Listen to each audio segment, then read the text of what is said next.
Yeah, I didn't even finish it. Those miscreants who are grossly foolish, who are lowest among mankind, whose knowledge is stolen by illusion, and who partake of the atheistic nature of demons, do not surrender unto me. Yeah, so this is talking about Hmm. 4 categories of persons that don't surrender to God. Because the previous verse is saying that you can overcome Maya, and 7:14 says you can overcome the material energy, Maya, illusion, by surrendering to God. So that is the only way to get out of Maya, out of illusion, and get liberated from the material world, is by surrendering to God. So then this verse is saying there's 4 kinds of people that do not surrender to God. Hmm. So even though you can get so much benefit by surrendering to God, but there's some people who stubbornly don't want to surrender.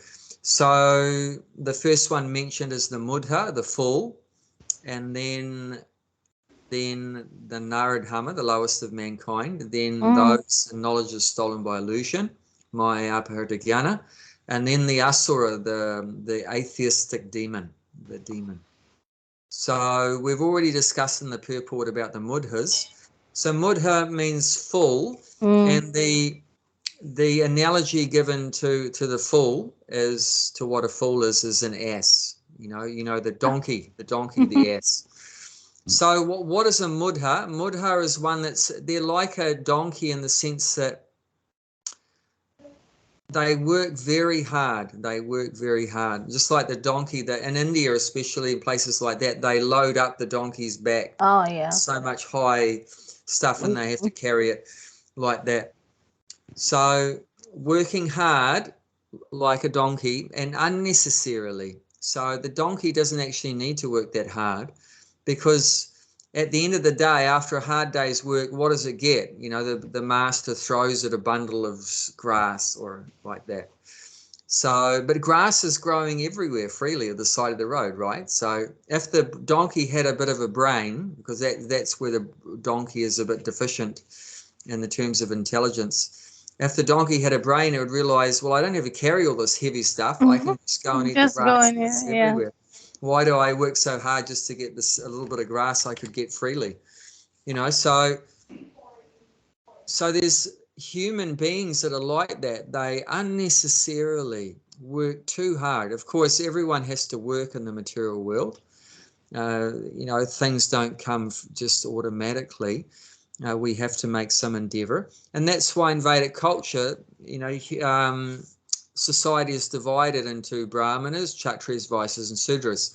So you can make a living as a Brahmana, you can make a living as a Kshatriya, you can make a living as a Vaishya, you can make a living as a Sudra. So there's no question of not working, but the problem comes when we work too hard. So even God himself says, you should work, but not to the extent that, especially when we have no time for our spiritual life, that's when too hard comes.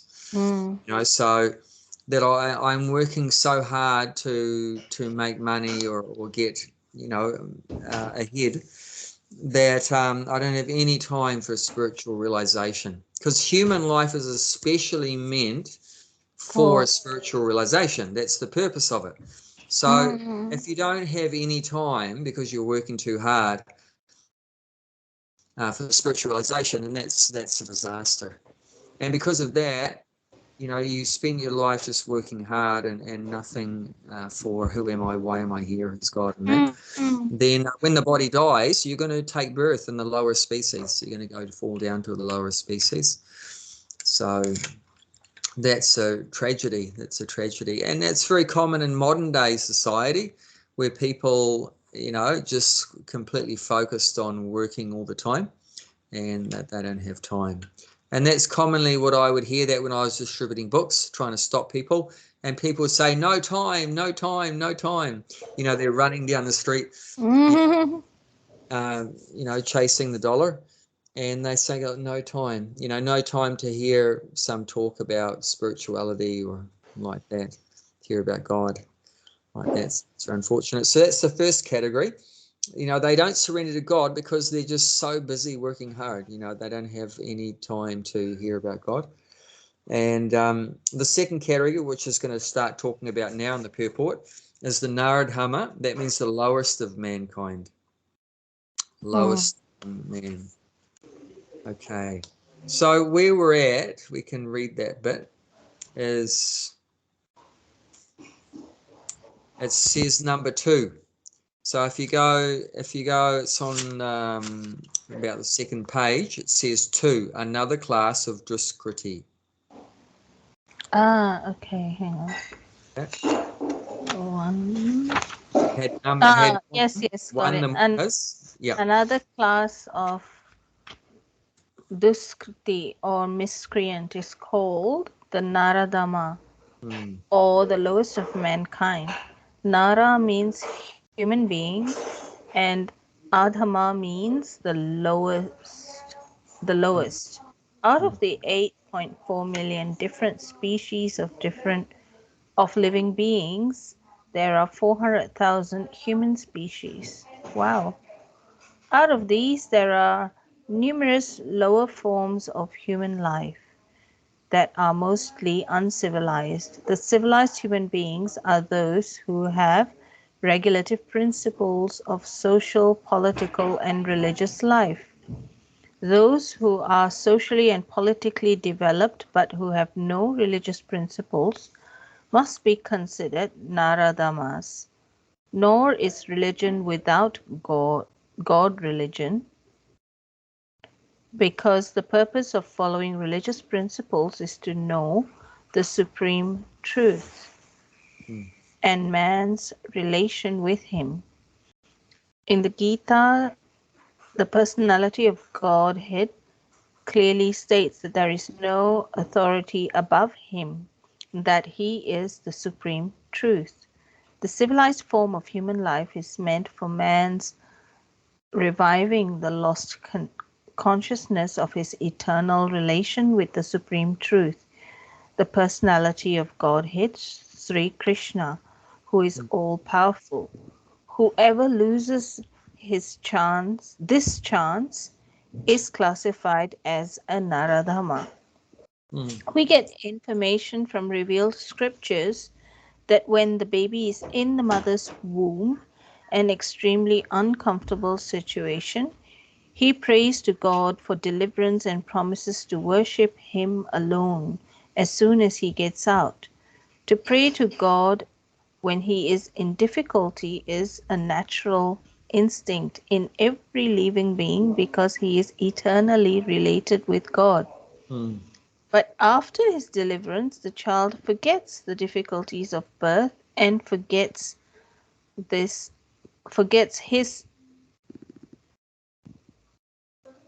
after his deliverance. Forgets his deliverer also. Is that what it said? And Your book doesn't say that? forgets his after his deliverance. The child forgets his deliverer also. Wrong line, Bruce. Being influenced by Maya, the Yeah. illusory energy. Yeah. Okay, that's good. We can stop there. Yeah. So yeah, it's mentioning here that in the universe there's 8,400,000 species of life, and it's in the not just on this Earth planet, but talking about the whole universe. There's 8,400,000 species. So, and of all that number, there's only 400,000 different human-like forms.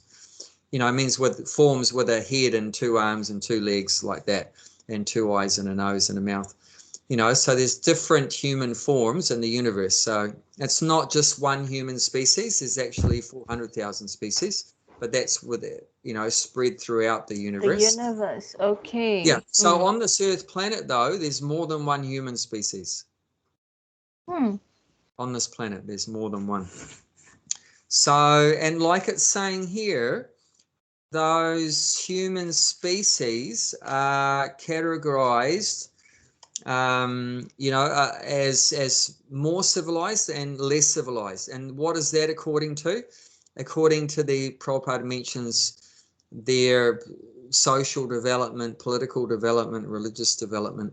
So some have are more organized socially, politically, religiously. They're more civilized. And those that are less developed socially, political, religiously, they're less civilized like that. So that's not just in terms of necessarily what they look like, that some humans are green and some are blue and some are pink with white spots or anything, but it's more in terms of how they're socially developed or undeveloped, like that determines. And it's mentioned in the Vedic culture, highly civilized human being is called an Aryan. You've heard that term before, right?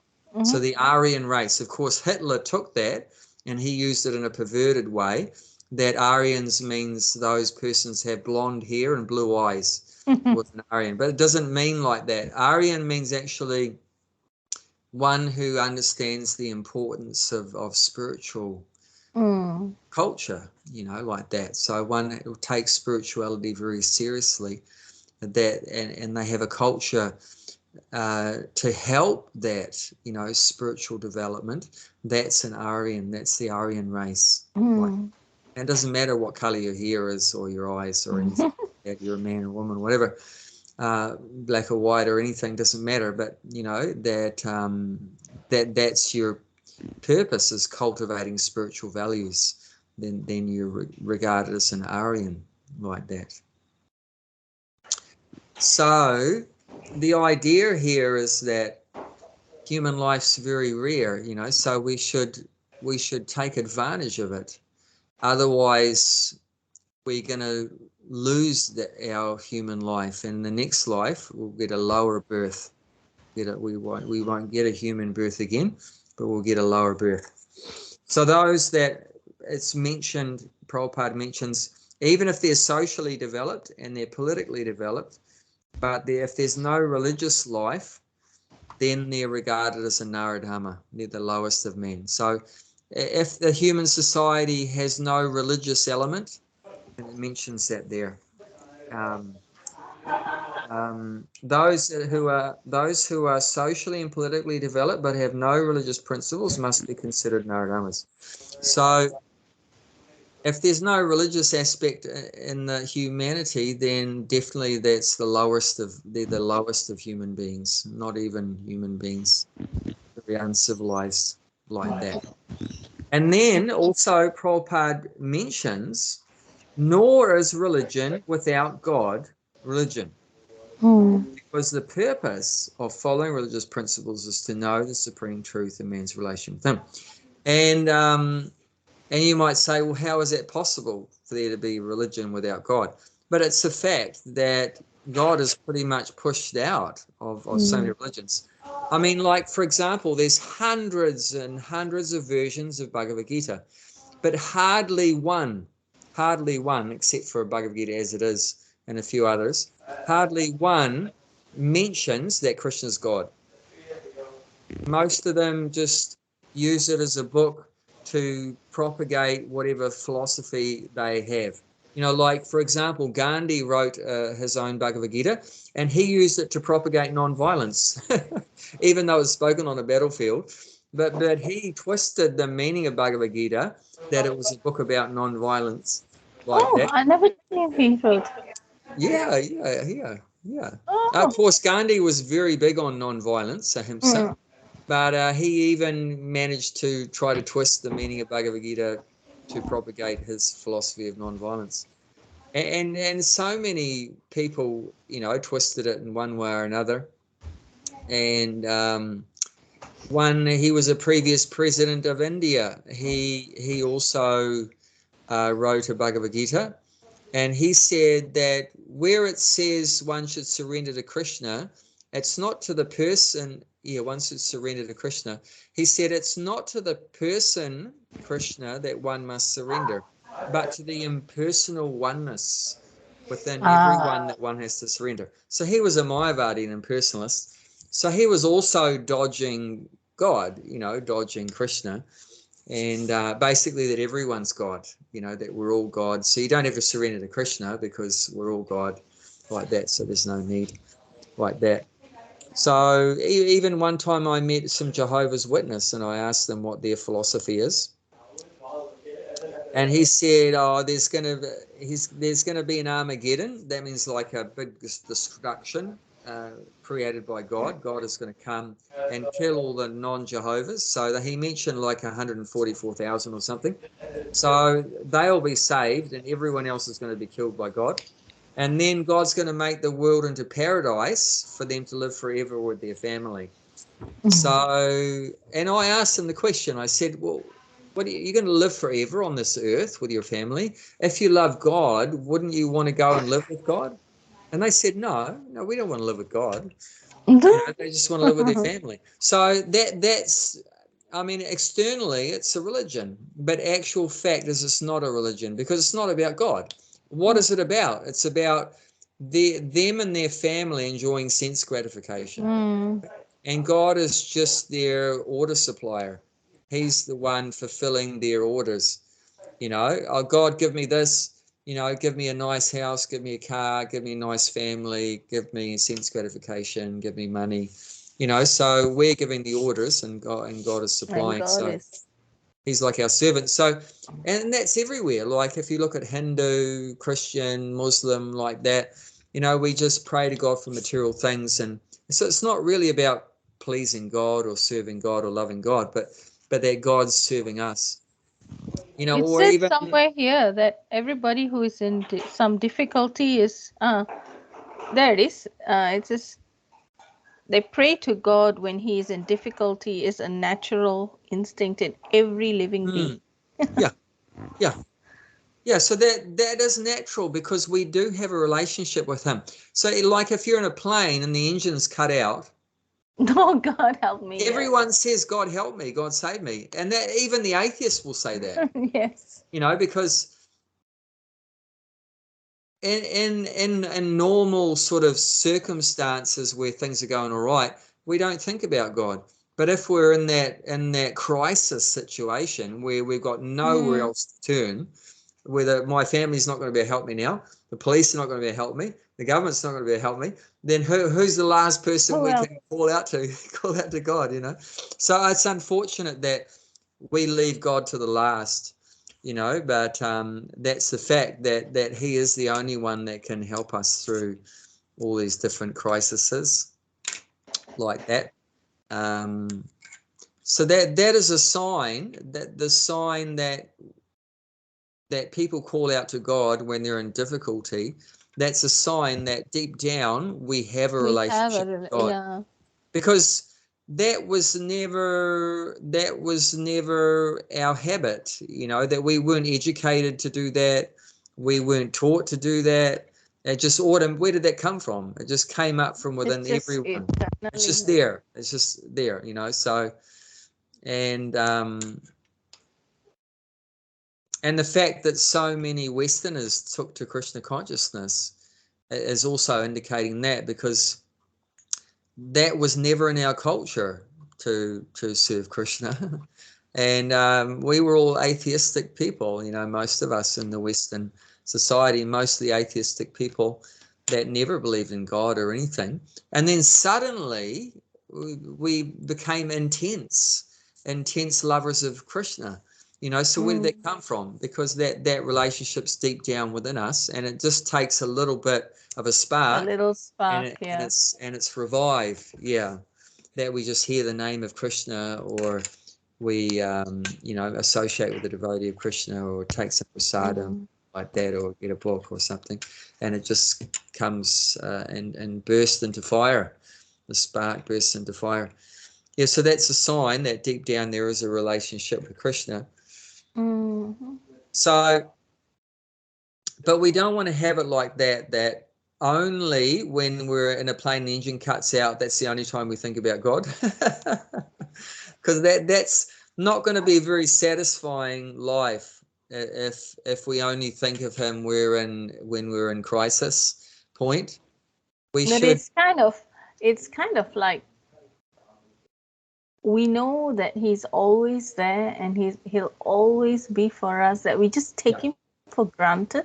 Yeah. It's kind of that's how it is in all relationships. If we see, like with our parents even, or even husband and wife, like, yeah, it's like, you just, like, he'll do it or she'll do it, so therefore, it's just taken Yeah, for granted. It's yeah, kind of a bit of it's our nature. yeah. But I mean, even like your relationship with your spouse, you don't only go to them when you're in trouble, do you? You daily you invest in that relationship, right? Daily you're investing in that relationship. You know, you you're always asking, how are you feeling today, and how was your day at work, and like that. Are you hungry, Mm. and like that? What can I do for you, and stuff like that? Or how about we go out to a walk in the park or something like that? Or, so Mm. daily you're investing in that relationship. It wouldn't be Yeah. satisfying again if the only time he saw you was when you were in trouble, or vice versa. Mm. So why do we do that with God? Sure, he'll help us when we're in crisis, but he'd love us to connect up with him Have a little bit of. during the good times too, like that. So not only in the bad times, Mm-hmm. but all the time, you know. Mm-hmm. And otherwise, like it's mentioning here, it's not very civilized. It's not very elevated that we only go to God at the crisis point, or we really don't spend any time reviving our consciousness with God at all. So that's Naradhama, very Mm-hmm. very primitive in the sense of very godless society. So that's also what we live in. We live in a society where people work very hard for sense gratification, and also they don't really care to develop their God consciousness at all. So this is the situation. This is the situation. Do you want to say anything about anything we read in that paragraph, or anything I've said, Deepa? No, no, it's good. I mean, it makes sense. Yeah, And yeah. I mean, according to the Vedas, that is the only purpose of human life, is to reawaken our love for God. So if we don't do that, then really we're not using our capacity. Not because using. actually, of all, I mean, this is kind of, I guess a little bit my reflections, because I'm preparing for what I'm wanting to present in my coaching, speaking, training, and things like this. And it's just that, because we're the only species on Earth here that we have been gifted this ability to think, to evaluate, to make decisions. I mean, what's that for? Why wasn't the dog given that? Why wasn't, the plants given that ability? There must Yeah. be some reason behind it. Mm. And yeah. Yeah. Yeah. Mm. So this is a gift given by God to Mm. reconnect with Him, to reawaken our love for Him. So this is a golden opportunity, and if we don't take it, it's a tragic waste. Tragic loss. But yes, the only species that can think higher thoughts about who Mm. am I, and why am I here, and why am I suffering?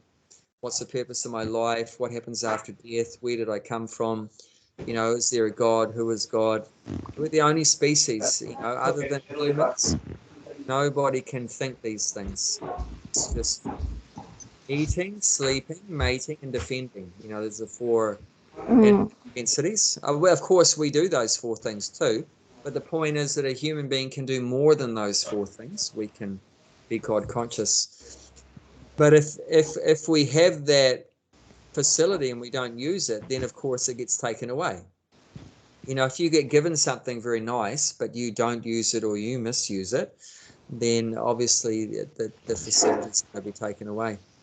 If you're a kid and your parents give you the car keys and you go and wreck their Smash it. car or misuse the car, they're not going to, give you the keys again in a hurry Mm, yeah. like that. So if you get given a human life and you don't use it properly, then it gets taken away and you won't get a human life next time. That's for sure. You'll get some, horse or dog or pig or a bird or a fish or a tree or whatever, so that's very unfortunate. So that's the lowest of human beings, doesn't care to use the human life for the purpose of God realization.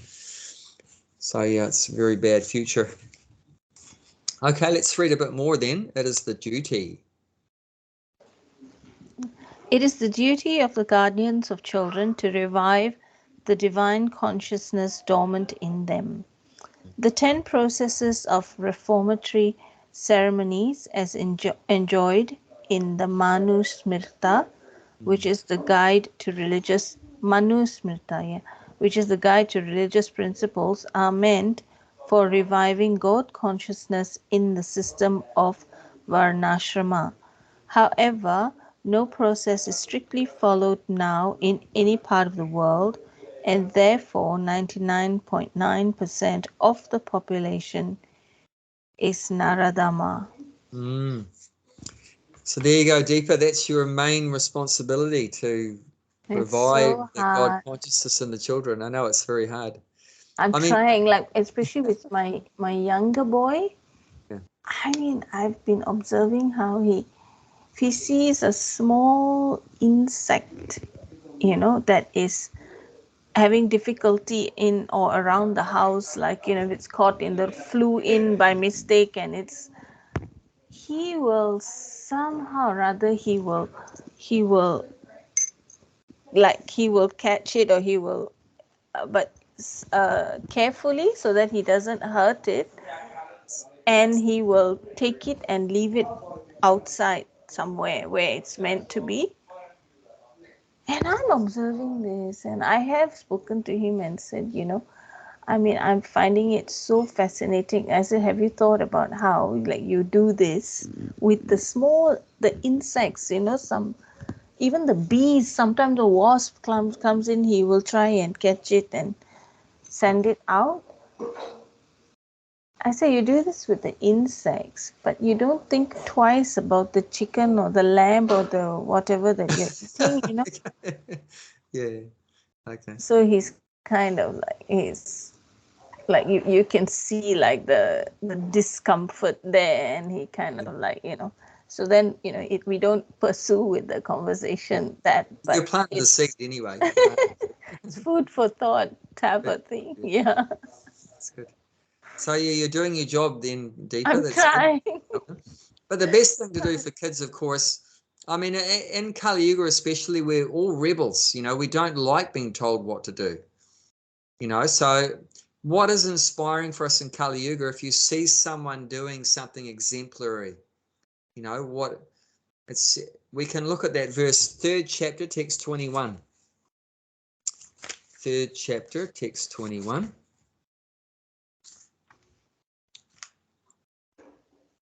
You can read it when you find it. Mm. Yep.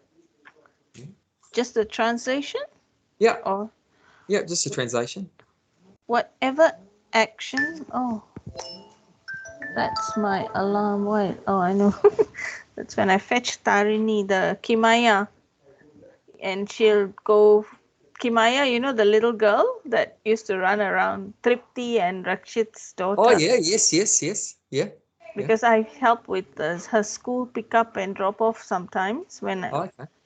but she, after school, she will drop her bag and she will go, because in the school area there's like a playground, like monkey Yeah. bars and everything, and she'll be, so that's my alarm to tell her time's up, we got to go now. Okay, that's nice. So whatever action a great man performs, common men follow, and whatever standards he sets by exemplary acts, all the world pursues. Mm. So of course this includes women also, not just men. Of So course, yeah. whatever a great person does, other people get inspired by that, and it's a great example, and we follow that. So that, like Lord Chaitanya, you know, he's God, but he never said he's God, you know, you have to surrender. But he acted like a devotee of God, and he showed us by his example how to serve God, how to be a devotee. And it's inspiring when you see Lord Chaitanya's behavior, when you see what he did, then you get attracted, and then you want to be like him. I still remember when I met the first devotee I'd ever seen. He was so happy, so peaceful, so knowledgeable, and I wanted to be like that. Yes. I wanted to be like that, and that's what encouraged me to follow that path. I wanted to have those kind of qualities like that. But it wasn't that he told me you have to do this and you can't do this and you must do this and you can't do that. Like that, it would have pushed me away like that. I wouldn't have been, because I'm a rebel, you know. So like that. So that's a great way also to inspire the children. It's not just by telling them, oh, you have to chant or whatever like that, but by yourself doing the right things, you know, and that's inspiring, you know, when people see others doing the right things, you know, like that, and following dharma, you know, religious principles. Then Prabhupada would always mention that when he was just a young child, he would hear his father ring the bell during the arti at home and like that, and see them, you know, worshipping the deities and things like that. And, you know, so whatever it is, you know, like, you know, if Ben is doing his prayers, you know, 5 times daily or whatever, then, yeah, it's great. The kids can see, you know, that the parents are bowing down and praying to God and everything like that, or, you know, different things like that. You take them to a temple, and they can see all the, you know, the devotional activities being done. So like that. But interestingly, what this is talking about here, Manu Samhita, and 10 processes of reformatory ceremonies. In Sanskrit, this is called samskaras. So dasa samskar, 10 samskars. So the first one, it begins, so these purification ceremonies begin even before the child is born. So the first one is called Garbhadana Samskar. Garbhadana Samskar. So that's at the time when the husband and wife come together to produce a child, to reproduce. So they come together. So there's a samskar at that time. So even before the child is born, the husband and wife would go out into the village, because mostly people live in villages, isn't it? And they would tell people that my wife and I want to conceive a child. Please give us your blessings. And they would feed all the people. They would feed the brahmanas, feed the people. Maybe they might feed some cows as well. You know, try to get the blessings. Try to get the blessings of others, and others can pray for them like that. And then only they would try to conceive, and they would conceive the child when it was the best time for that to work. What's the best time? Like after the woman's menstrual period, when that's over, about 3 or 4 days after the menstrual period is finished, that's actually the main time that the woman can conceive. The other parts of the month are pretty useless. You're not going to conceive anything. But after the menstrual period, that's when the woman can produce the child. So that's the time they would have sex, is at that time after the menstrual period's over. And then even within that, then there's all kind of nice things they would do. You know, the woman would massage the husband's feet and do all kind of things like that. And afterwards, they would eat sweet rice. After they'd had sex, then they would eat sweet rice and like that. Actually, how does the soul come to be in the mother?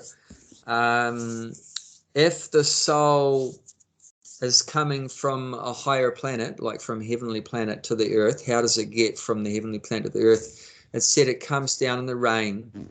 The soul comes down from heaven in the rain, and then it goes into the grains. So from the rain, then it goes into the rice or the wheat or whatever, and then we eat that. the man eats that rice, eats that wheat, so the soul is then gone into the man, and then it goes into the semen of the man. So from the rain into the grain, the man eats it, then into semen, then from the semen into the woman's womb. So that's how the soul gets transferred. So yeah, if you want a soul from like that, a higher planet, then if you perform all these kind of rituals and ceremonies, you can attract a soul to come from a higher planet.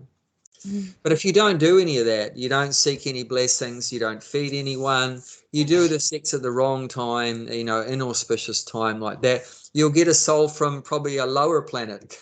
Oh no, yeah. So from a lower planet, or from sometime ghosts, or will enter into the womb, or from the lower species, because there's also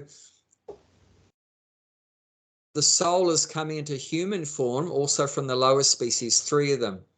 It comes, the soul comes from monkey to human, tiger to human, and cow to human. So from the mode of ignorance, it's monkey to human. From the mode of passion, it's tiger to human. And from the mode of goodness, it's cow to human.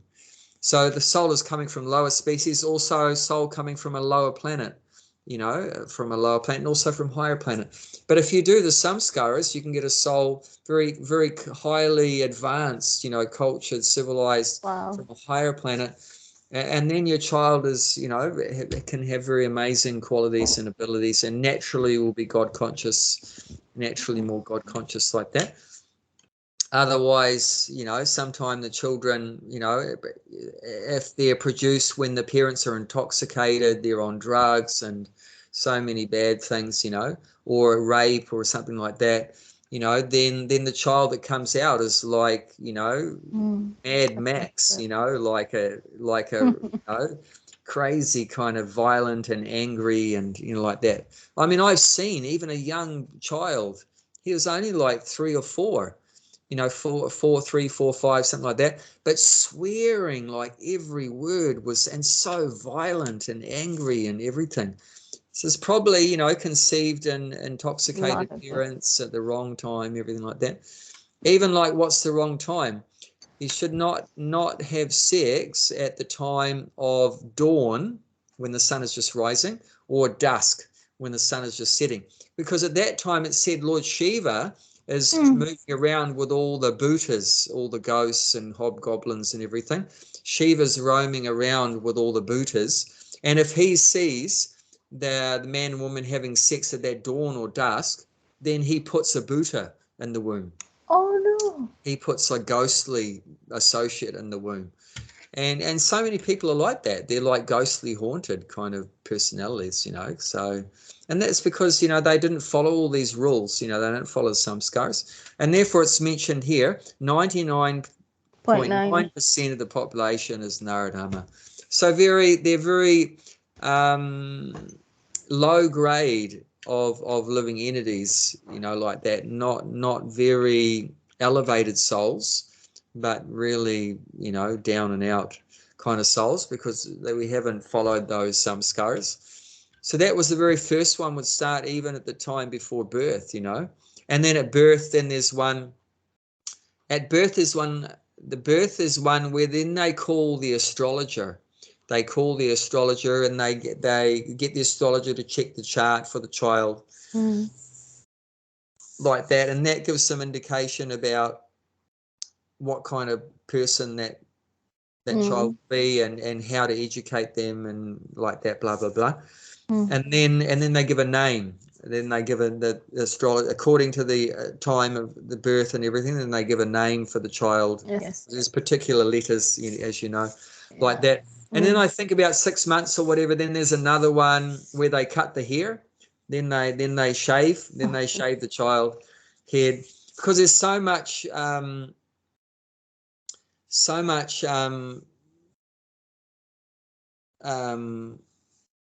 how to say, like blood and stuff crusted on the head when they're pushed out and everything. So they take all that off. They don't take it off straight away because the head is too soft. So you have to let their skull get a bit harder, and then they can then they can take all that muck off and clean the head nicely. And then they also massage with different oils and turmeric and all this kind of stuff, purification. It's all about purification, you know, so they try to purify the body, but also purify the mind and everything. And also the child is hearing, you know, the sounds of Vedic mantras and kirtans and everything. And that's all going in. Even before birth, when the child is in the womb, it would be recommended that the mother is hearing some pravachan, some Krishna Katha, Ram Katha, Bhagavad Katha, like that, and those vibrations go in. And that there was also like the same situation with Prahlad Maharaj. He was conscious in the womb of his mother, you know, Hiranyakashipu's wife. You know, they're asuras. But she was actually in the ashram of Narada Muni when she was pregnant, because Hiranyakashipu was off doing tapasya, austerities. He was trying to become powerful, and she was all alone. And while she was alone, pregnant with Prahlad, actually Indra and the demigods came to take her away. They were going to take her away, and Narada came at that time, said, "What are you doing? You know, and don't hurt this woman." And because in Vedic culture, of course, women are to be protected and like that. So that Indra said, "We're not going to hurt the woman. We just want to take her and wait till the child is born, and then we're going to kill the child." Because they were afraid that, well, the father is such a big asura, then the son is also going to be a big asura. So we better get rid of him before he starts creating trouble too. So Narada said, "No, you don't have to worry. The son is going to be a great devotee, Bhagavad. He's going to become a great devotee, Bhagavad devotee. So don't worry. She can stay with me." And then and they accepted whatever he said. You know, there's so much respect for the Brahmanas at that time. So then, so she was in his ashram, and he was always talking about Narayan and everything like that, and like that. And then Prahlad was hearing in the womb. He was hearing like that. So even by the time he came out, he was already a great devotee like that. Already, and Narada was a spiritual master even before he was born like that. So like that, there's so many samskaras, and the final one is at the time of death. You know, after death, then they do so many rituals, as you know. They read Bhagavad Gita for 2 weeks or whatever, read the Bhagavad Gita, all the family members, and it helped them get through that period and everything. And then, you know, they offer prasadam to the picture of the departed person, which helps to free them from any, if they've fallen into some horrible place, that prasadam goes to them and helps to liberate them like that. So there's Pinda and Shraddha and so many different things like that, ceremonies. And all of them are meant to elevate the soul, up. But because now in Kali Yuga, people are not doing any of these 10 ceremonies, and people are very intoxicated and ignorant and attracting ghosts and everything like that. So yeah, it's very low-class humans, very low-class like that. But the good news is that even though that we were born in not very good circumstances, and you know, we've come from maybe some not good place or whatever like that, and our consciousness is a bit screwed up or whatever, but the good news is that at this very difficult time and circumstances, Lord Chaitanya has come, and he's giving love for God, love for Krishna. All we have to do is chant Hare Krishna. Doesn't matter whether you're low-born or high-born or middle-born, that you just chant Hare Krishna and you can all go to the same place. You know, you can all get liberated. And let's read that in the end of the 9th chapter, text 32. 9:32. 9th chapter, text 32.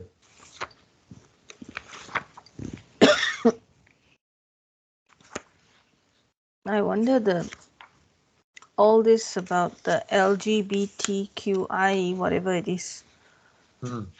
And now lately I've also it was on the news or some documentary on TV about how there are parents now who are not assigning any gender to their newborn. Wow. They are saying to let the child determine for themselves. So like that's what That's insane. How was the child going to know these things when they're completely uneducated and ignorant? And you exactly. let the children decide. It's like you're going to let a child decide whether to get vaccinated or not. Well, how does he know or she know? They don't know anything. You It's know, crazy. That it's was like, very do you let a child decide whether they, you let a 5-year-old decide whether they want to smoke a cigarette or not? No. Oh, the rain's just come. no, I hear it. Yeah, I'll shut the window so there's a bit less noise.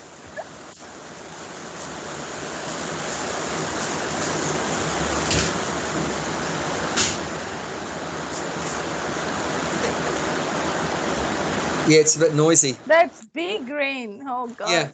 but are you going to let a child decide whether they're going to smoke or not at 5 or have sex or not at 5? No, the parent decides because they don't have enough knowledge to make the right decision.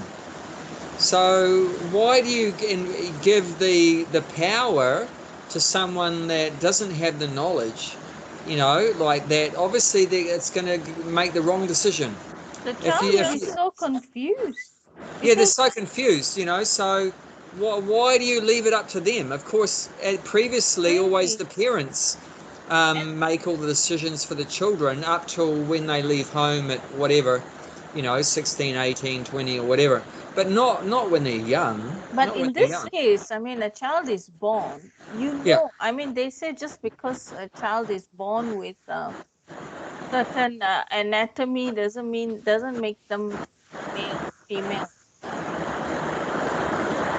I Yeah, don't know. it's just crazy. It's insanity. Yeah. Actually, what's behind all this? Generally, what's behind everything in modern society? What can you trace it back to? This absolute ignorance. I don't know. Well, what's the main thing that modern society, materialistic society, is after? What are they after? More attention, more money, more something. Yeah, I money, don't. money. Yeah. Money, money, money, sweeter than honey. So anything that society is going down a particular path, guaranteed you can trace it to there must be some money there. So, did you know that to create a transgender person, like if a boys you want to turn a boy to a girl or a girl turn them into a boy, they have to be administered hormones of the other sex, like for the rest of their life. Whether it's estrogen or whatever Protest. one, Mm. like that. So you got to give the boy the girl's hormones. You got to give the girl the boy's hormones. For the It's rest of life. pharmaceutical. And they calculate it's like millions of dollars, and that what to speak of. In the beginning, then there's all the operations. How many hundreds of thousands? Like if the woman's becoming a boy, they have to remove the breasts. If the boy wants to become a woman, they have to give them breasts, or they remove the genitals or change the genitals or whatever. So that's how much money for the operation. But even after the operation, they have to keep them on the hormones like that. And it's mega bucks, it's big bucks for the government, for the medical industry. That's what it's all about. Why the government is supporting all this LGB and whatever, and all the medical is supporting everything because it's money. They don't care about the people. They don't But care it's about so the boys or crazy. the girls. They just want to make money out of them. So it's big cheating. It's just big cheating. But we shouldn't be sucked into that. It's rubbish. But they were taking photos of this baby that's only, and so in some photos, it's the baby looks like a boy. In some photos, the baby is looking like a girl, and it's the same baby. And I'm like, this is how confused is the child going to be? Yeah, it's crazy. I mean, of It's course, even in a normal functioning society, there will always be a few people that are going to behave different weird than the and body they nuts. have, and that's always been there. I mean, even in Krishna's time, there were eunuchs. You Mm. know, there were eunuchs and different things like that.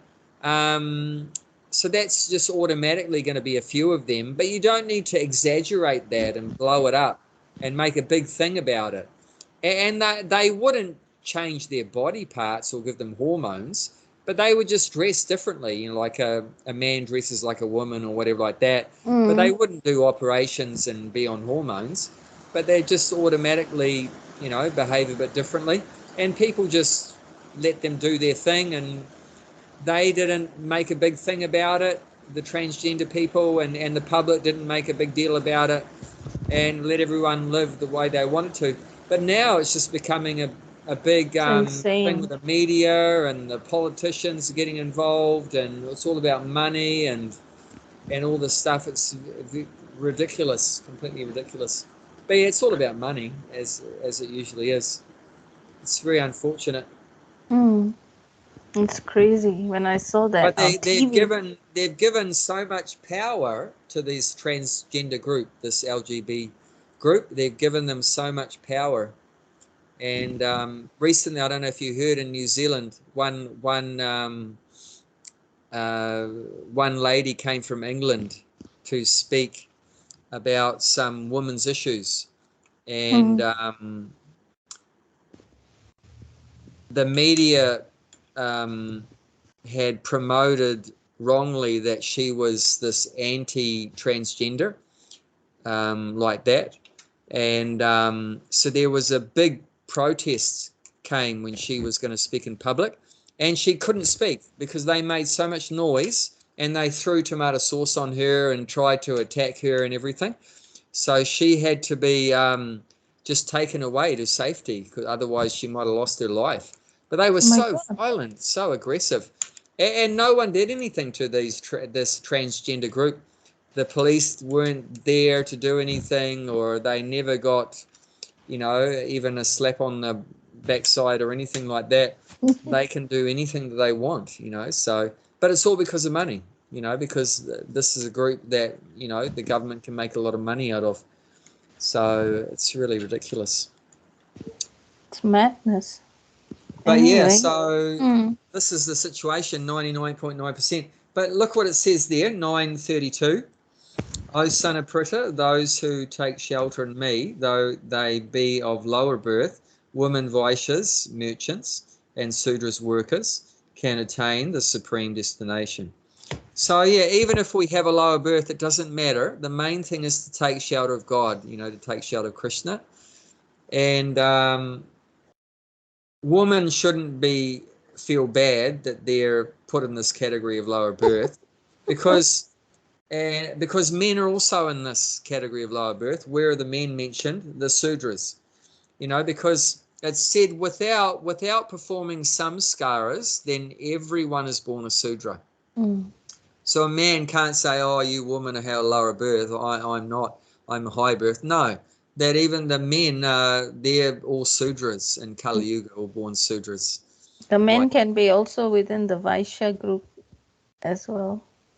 Yeah. So, yeah, either Sudras or Vaishyas. But actually, it said we're born, and the Sudra means ignorant. So we're all born ignorant. Everyone's born ignorant. And of course, some training or education will be there, and some later on become Vaishyas. Some later on become Vaishya type. But yeah, there's no the higher birth means like have the qualities of a Brahmana and a Kshatriya, like that. Brahman and Kshatriya. Brahman means the mode of goodness. So even these days, being born in a Brahmana family doesn't mean anything, because they also don't do the samskaras. It's the qualities. The qualities yeah, they don't have the qualities. So we're talking about the qualities. You know, so they don't have that mode of goodness, is not there. Just a lot of ignorance, some passion, but mainly ignorance there. But the good news is, if it doesn't matter whether you're ignorant or goodness or passionate or whatever, but if you surrender to Krishna, take shelter of Krishna, then you can be delivered, can attain the supreme destination, as mentioned here. So, and Lord Chaitanya has shown that, you know, whoever you are, it doesn't matter, but you just chant Hare Krishna, you know, just sing the names of God. Or, you know, if someone's a Muslim, they can say the names of Allah, and someone's a Christian, say the names Jehovah and Jesus, you know, and we'll say Krishna's name. But the main thing recommended in Kali Yuga is to glorify the names of God. Whatever names of God is there, a genuine name of God and mentioned in some scriptures, sing those names. And that's the recommendation. But yeah, otherwise, if we don't do that, then we're doomed, you know, definitely doomed, because without that, then we're just so ignorant, and then we die in ignorance, and then our next birth is also continuing that ignorance as some lower birth like that. You don't want to become like those bugs that your son is rescuing from us, you know, because you know those. That's very far down. That's very far down. Yeah, that's very far down. Yeah. You know, you know, Nehru, of course. Nehru was a big politician in the time of Gandhi and that. And an astrologer looked at his astrology chart and said his next life, he was a dog. He became a dog. Yeah. A dog in Scandinavia. A dog in Scandinavia, it means very cold country, you know, snow and everything. So not a very good life, you know, to be born as a dog anywhere, but especially in Scandinavia. And he was born Brahmin family, you know, Brahmin family, and big position, you know, with lots of money and power and everything. But at the time of death, you know, it's all taken away. Everything's taken away at the time of death, and took birth as a dog, you know. So that's a big fall down, a big drop. So, and that's because, you know, Naradhama, you know, misused his human life, you know. Even Prabhupada, just some weeks or months before he was shot, he wrote a letter to Gandhi and said, get out of politics. And he said, you're a very big person in society, you know, like we read, yad yad acharati srestas. You're a very, you know, great person. So you should preach the message of Bhagavad Gita. Many people will hear you. Many people will listen to you. But he said, Prabhupada told him he should get out of politics. Otherwise, he said, you will have a very bad end. So Prabhupada predicted that. And then within a month or so after he sent that letter, sure enough, you know, he had a very bad end. He was killed. So that's, you know, wasting the human life, you know, in politics or just making money or whatever like that.